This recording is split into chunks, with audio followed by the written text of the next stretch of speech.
Berarti di sini ada 12 jam berlangsungnya malam kita.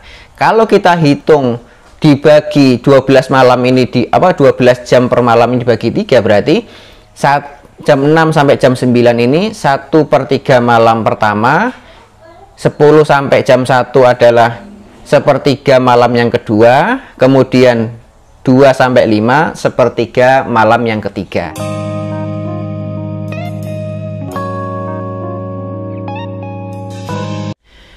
Bismillahirrahmanirrahim.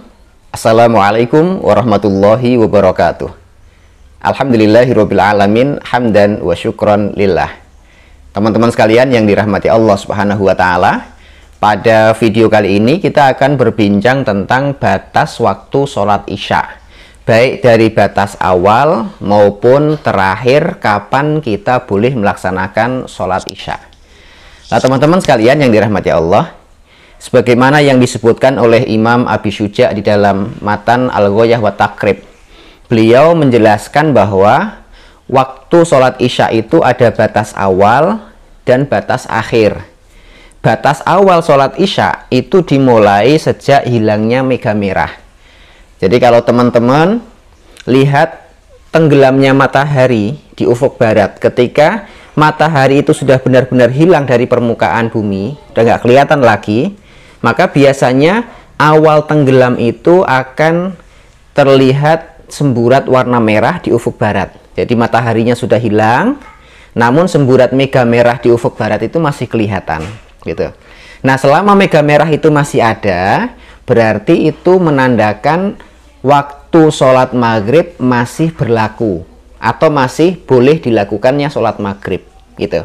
Nah, ketika nanti semburat warna merah atau hilangnya mega merah itu sudah hilang semuanya dari atas langit di ufuk barat, berarti ini menjadi awal masuk sholat Isya gitu.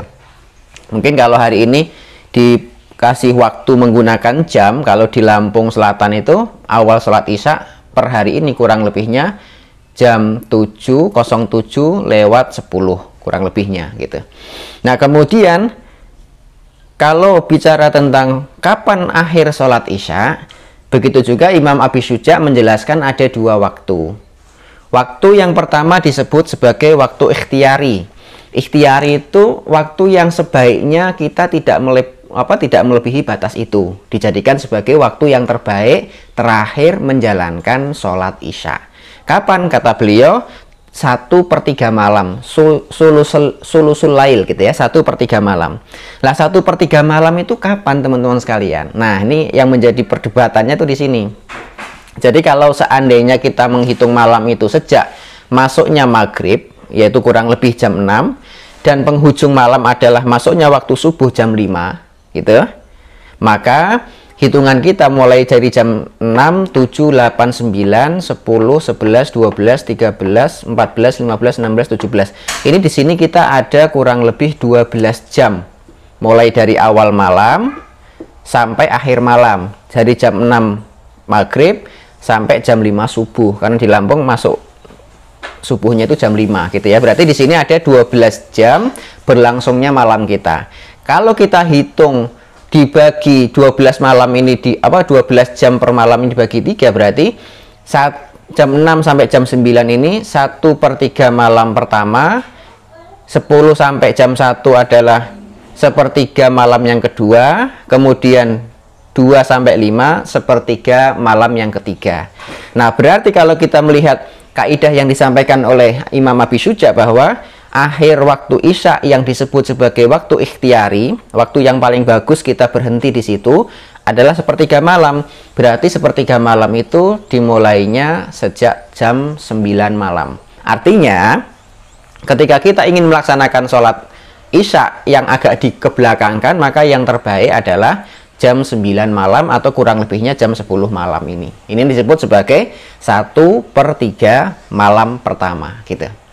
Nah, teman-teman sekalian, kemudian kalau waktu yang jawas itu berarti kalau seandainya waktu kita kepepet, kita mau nggak mau harus melaksanakan sholat Isya di waktu itu, maka waktu jawas itu adalah waktu penghujung malam sebelum masuknya waktu subuh. Maaf, ini sebelum masuknya waktu subuh. Berarti kalau taruhlah subuh kita ini kalau di Lampung jam 5.00 seandainya, maka mungkin kurang lebihnya jam 4.50 itu masih masuk ke dalam waktu jawaz atau waktu kebolehan melakukan sholat isya. Walaupun tadi sebaiknya berhenti di sepertiga malam, itu udah nggak ada lagi sholat isya. Namun kalau kondisinya kepepet atau mungkin terpaksa, ya tadi asal sebelum masuknya sholat subuh, maka itu dianggap sebagai waktu bolehnya melakukan sholat isya atau waktu jawaz. Baik, demikian teman-teman sekalian penjelasan tentang kapan batas akhir pelaksanaan sholat isya.